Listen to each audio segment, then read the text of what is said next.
les lois commencent à changer et ça va devenir compliqué pour beaucoup de personnes. Donc je vais vous dire quelque chose.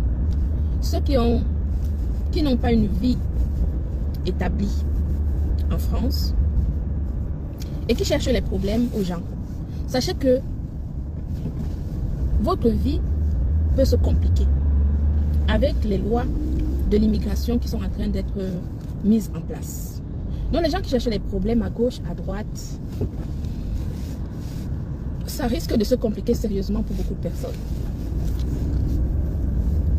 Parce que ce qu'il faut savoir, c'est qu'une seule condamnation, je veux dire même si c'est une amende, que quelqu'un t'amène en justice, on te condamne même pour une amende, avec les lois de l'immigration qui sont en train de changer, il y a plein de gens qui n'auront plus jamais leur papier. Donc arrêtez de chercher les problèmes. Arrêtez de chercher les problèmes aux gens. Parce que votre vie peut se compliquer vraiment si vous avez une seule condamnation.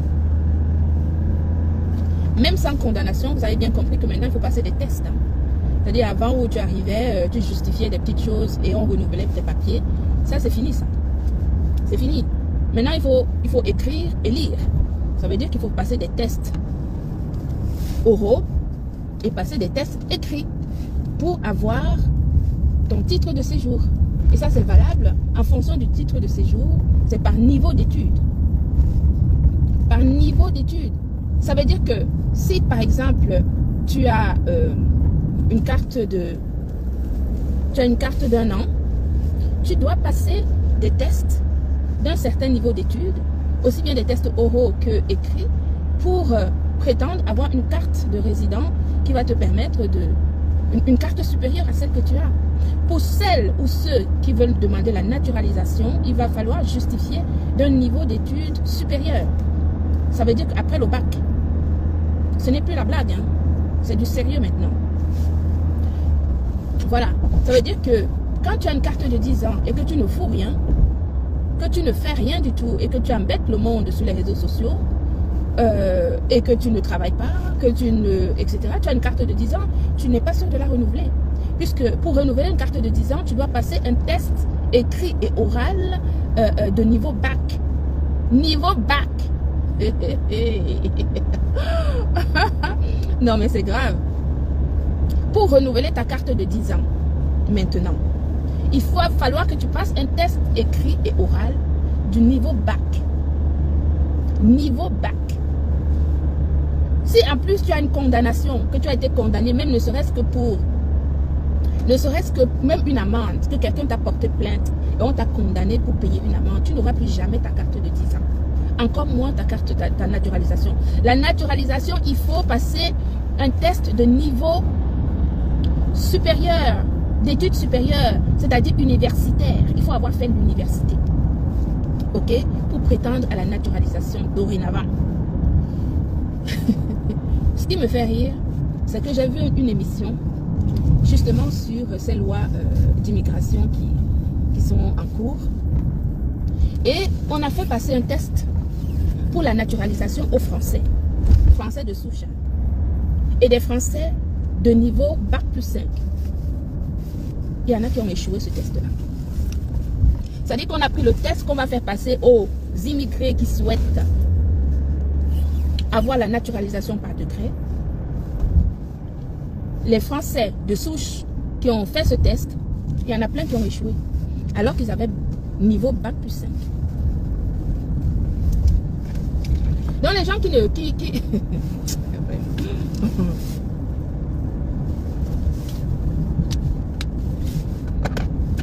Donc mes gens, les amours, retournez à l'école.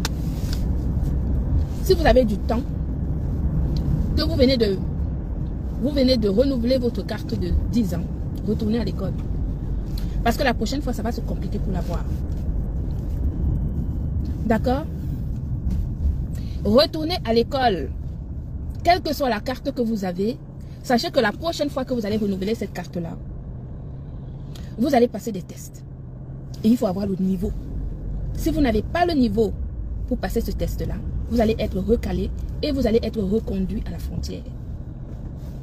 En sachant que quand tu passes le test, c'est différents tests en fonction de ton titre de séjour que tu as actuellement. Quand tu viens récupérer des résultats, tu ne sais pas si tu as réussi le test ou si tu as échoué. Donc quand tu reviens récupérer ton résultat, tu ne rentres plus chez toi si tu as échoué. Vous avez compris avec quoi? Ça veut dire tout simplement que la France est en train d'adopter les mêmes lois qu'en Suède. En Suède, c'est la même chose. C'est-à-dire que ils ont même créé des centres de rétention pour les reconduire à la frontière des gens qui ont échoué leur test. Donc si tu échoues ton test, tu n'es pas sûr. Quand tu viens récupérer tes résultats, on ne te dit pas si tu as échoué ou si tu as réussi. Donc si tu as réussi, c'est bien. Tu vas avoir ton titre de séjour. Tu prends tes résultats, tu vas avoir ton titre de séjour. Mais si tu as échoué, quand tu viens récupérer tes résultats, tu ne rentres plus chez toi. C'est-à-dire que tu n'auras même pas le temps de te préparer pour rentrer chez toi. On ne va pas te relâcher dans la nature pour que tu continues à aller chercher des voies et des moyens pour régulariser ta situation. Quand tu viens récupérer ton résultat, si ton résultat est négatif, c'est là, on te récupère, on t'amène au centre du truc, on te rapatrie dans ton village. Et tu sais bien que quand vous passez le test, on sait qui tu es, on sait de quel pays tu es. C'est pas comme avant où on t'arrête en route et on te demande quelle nationalité tu es. Tu dis que tu es tchadien alors que tu es camerounais. Auquel cas, ils ne savent pas si tu es vraiment tchadien, si tu es vraiment camerounais et ils ne savent pas où te rapatrier. Quand tu vas venir faire ton test, on sait de quelle nationalité tu es, où tu vis, ils ont toutes les informations sur toi. Donc quand tu reviens, quand tu viens récupérer tes tests de ton examen de niveau, si tu as échoué, ce jour-là, tu ne rentres plus chez toi. Ça veut dire que tu n'auras pas eu le temps de préparer ton sac, puisque tu ne sais pas d'avance si tu as réussi le test ou si tu as échoué le test. Le test de niveau.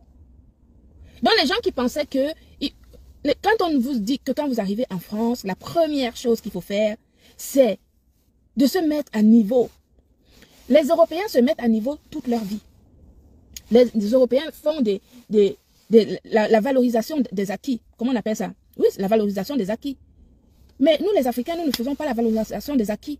Tu vas même faire un travail quelque part, tu apprends plein de choses. Quand tu vas travailler quelque part, c'est un apprentissage. Et tu peux faire valoriser ces apprentissages pour te donner un diplôme. Et la valorisation des acquis, c'est reconnu ici en France. Personne ne le fait ici en France. La France, c'est un pays d'accueil. Mais beaucoup de personnes se sont assises sur ça et n'ont oublié d'évoluer en faisant justement de remises à niveau. Maintenant, vous allez faire comment?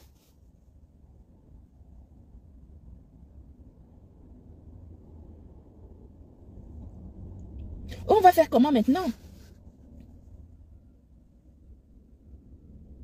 Ça va se corser très.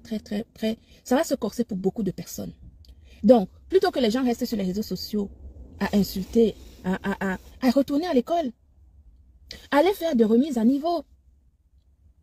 Si vous avez des cartes d'1 an, de 2 ans, de 3 ans, de 5 ans, allez vous mettre à niveau de façon à ce que le jour où vous allez passer votre test, que vous puissiez justement avoir une chance de renouveler votre papier.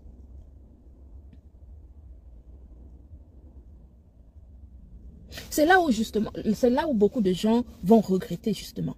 Vous allez regretter. Plein de gens vont regretter leur temps perdu ici en Europe. Quand on vient en Europe, c'est pour se réaliser. Ce n'est pas pour perdre le temps. Les gens qui vont avoir des condamnations, les gens qui cherchent les problèmes sur les réseaux sociaux, qui vont avoir des condamnations, vous n'allez plus jamais avoir vos papiers. Plus jamais. Je ne sais pas comment vous allez faire. Hein? Je ne sais pas comment vous allez faire. Chacun devrait compter sur justement... Où est-ce que j'ai mis mon téléphone? Coucou Juju. N'en parlons pas alors si les gens sont au tribunal. C'est pour ça que moi je vous ai dit. Si quelqu'un me cherche les problèmes ici sur les réseaux sociaux, quelqu'un qui sabote mon entreprise, quelqu'un qui calomnie mes produits, je te mets au tribunal. C'est simple comme bonjour. Une personne qui prend mes produits, sabote ça ici sur les réseaux sociaux, calomnie mes produits en live, je te flanque un procès. nous allons aller là-bas devant la justice. Le juge va dire, si une marque déposée, quelqu'un a le droit de calomnier une marque déposée, une marque protégée, une marque française déposée et protégée à l'international.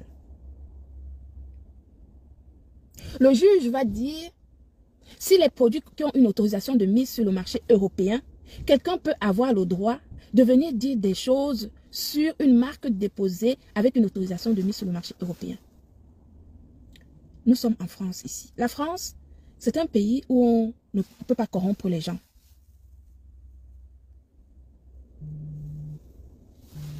La France, j'ai mis mon téléphone.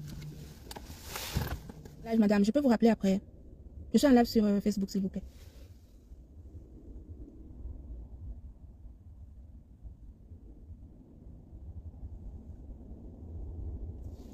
Donc, j'étais en train de dire ceci.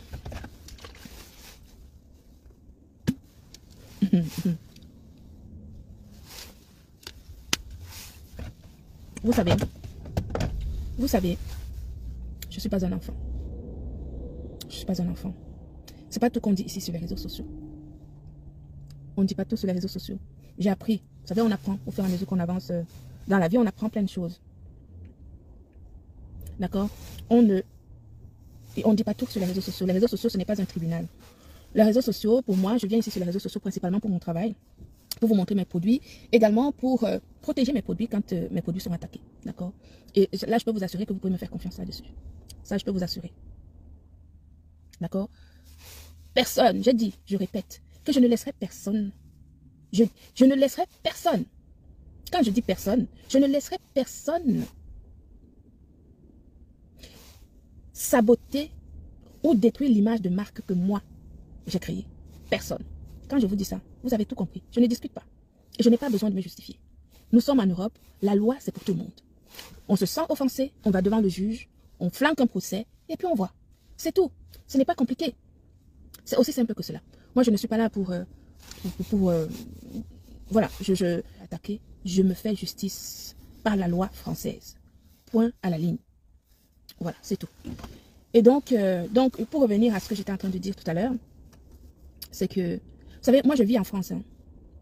Mon entreprise, c'est une entreprise française. Je dois saisir les autorités. Je saisis les autorités aussi bien ici, en France, que les autorités au Cameroun, parce que mes entreprises sont aussi bien françaises que camerounaises. D'accord? Voilà.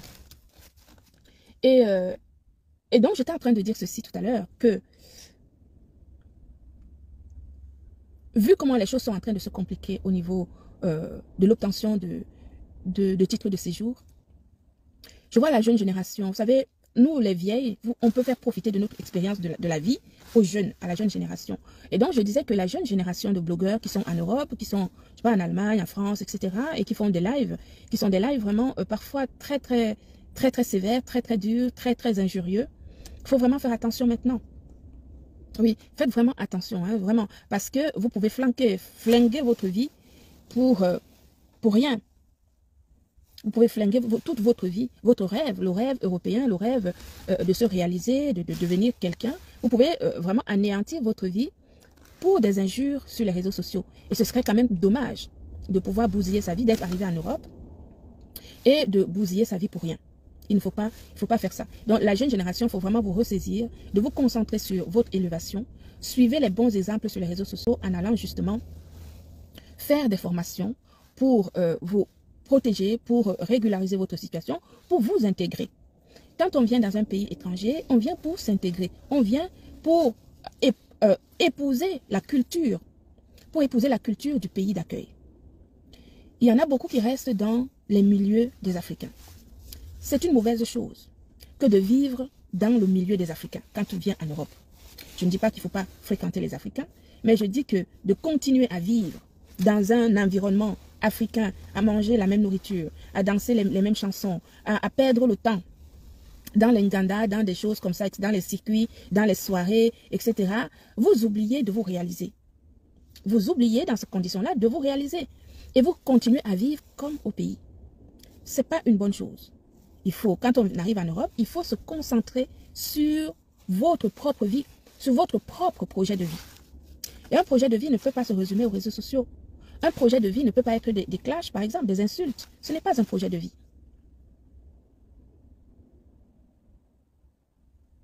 Ce n'est pas un projet de vie. Et un projet de vie ne peut pas se résumer justement à s'asseoir sur les réseaux sociaux et par exemple à demander, à gratter. Non, un projet de vie, c'est d'aller trouver des organismes de formation, c'est d'aller à Pôle emploi, c'est de se former, c'est d'apprendre des codes de fonctionnement de la société qui vous accueille. Est-ce que vous savez que même les Français ne savent pas, il y en a beaucoup qui ne comprennent pas le code de fonctionnement de leur propre pays. Moi, je m'en rends compte parce que je suis employeur et que je vois beaucoup de Français qui ne comprennent pas leur propre société. La société française est très complexe. Et il faut vraiment en connaître les codes pour pouvoir y vivre et trouver son épanouissement en tant que citoyen. Et ça s'apprend. Ce n'est pas du jour au lendemain. Et quand on apprend vraiment les codes de fonctionnement de la société française, on comprend que c'est une société d'accueil, qu'on est capable de faire beaucoup de choses. La France est un pays qui nous permet de faire énormément de choses, ce que vous ne trouvez pas dans d'autres pays européens, même pas aux États-Unis ni au Canada. Mais pour ça, il faut en connaître les codes. Beaucoup de personnes pensent aussi qu'il faut juste avoir la nationalité pour être arrivé. Non, la nationalité ne donne pas forcément tout. Il y a plein de gens qui ont de la nationalité française, mais qui ne font rien avec. Le plus important, c'est de connaître les codes de fonctionnement de la société qui vous accueille. Les codes de fonctionnement de la société qui vous accueille. Faire la valorisation des acquis. Vous arrivez du Cameroun ou de n'importe quel pays, vous avez appris plein de choses là-bas. Vous avez été cordonnier, cuisinière, je ne sais, au Cameroun, couturière, etc. Vous venez ici, vous avez une base. Il n'y a pas un seul Africain qui n'a pas une base de connaissances, même ceux qui ne sont pas allés à l'école. Nous avons tous, ce qui est extraordinaire avec les Africains, c'est que nous connaissons le système D. Et notre système D, c'est une valeur sûre. Il n'y a pas un Africain qui ne sait pas faire quelque chose. Chaque Africain a appris à faire quelque chose, école ou pas école. Après, il faut faire valoriser vos connaissances ici. Si tu as fait la cuisine, quand tu arrives ici, que tu as tes premiers papiers qui te permettent, tu rentres à la formation de cuisinière. Si tu as appris à être cordonnier, tu fais ta formation dans la cordonnerie. Je ne sais pas, peu importe. Intégrez-vous. Sortez de vos cancans des Africains où vous êtes là 24 heures sur 24 avec les Africains à gauche, à droite, les mêmes choses, les mêmes bières, les mêmes boissons, les mêmes whisky, les mêmes ruinas, les mêmes ceci, c'est toujours les mêmes choses. Vous avez fait ça en Afrique. Vous revenez ici en Europe, continuez à faire ça. Pourquoi? Que vous soyez dans le milieu africain de temps en temps, c'est bien, ça fait du bien. Mais n'en faites pas un mode de vie. Ça vous ramène en arrière. Le mode de vie, si tu viens en Europe, tu adoptes le mode de vie des Africains, tu ne vas jamais progresser. Jamais. Tu vas rester au statu quo toute ta vie. Bonjour Suzanne. Tu vas rester au même niveau. C'est pour ça que tu vois les gens, 10 ans en Europe, ils sont toujours au même niveau. 15 ans, ils sont toujours au même niveau. 20 ans, ils reculent même. Il y en a, ils sont incapables. Ça veut dire qu'un de tes parents peut mourir en Afrique. Tu es incapable d'envoyer même 1000 € pour enterrer ton parent. Parce que tu es resté dans le milieu africain à boire, à manger les mêmes choses. Comment vous appelez le mot là? Gigolo. À gigoler les femmes, etc. Et tout. Tu oublies de te réaliser. Tu oublies de te réaliser. Et les gens qui cherchent la vie facile. La vie facile. Nous tous, nous connaissons les voies et des moyens de vie facile. Mais comment tu peux te construire dans une structure facile? Tu vas élever tes enfants comment? Les enfants, quand ils vont à l'école, ils disent, on te demande à l'école la profession de ton père, la profession de ta mère. On pose cette question aux enfants. Quand on inscrit les enfants à l'école, on met profession de père, profession de la mère. Et vous savez comment les enfants sont dans les cours de récréation? Moi, mes enfants ont fait des études, sont dans des écoles privées. Quand les enfants sont dans les écoles privées, vous connaissez ces gens-là? Hein? Je me souviens, mon ex-mari m'avait dit, quand j'avais inscrit notre fils à l'école, une institution ici dans ma ville, il m'avait dit, tu as inscrit mon enfant à l'école. Mais parce que c'est le genre d'école où c'est de génération en génération. Le grand-père était dans cette école, la mère était dans cette école, le père était dans cette école, les enfants sont dans cette école, les petits-enfants vont être dans cette école. Ce genre d'école, ce sont des institutions où des générations et des générations passent dans cette école. Parce que ce sont des écoles qui structurent les Français,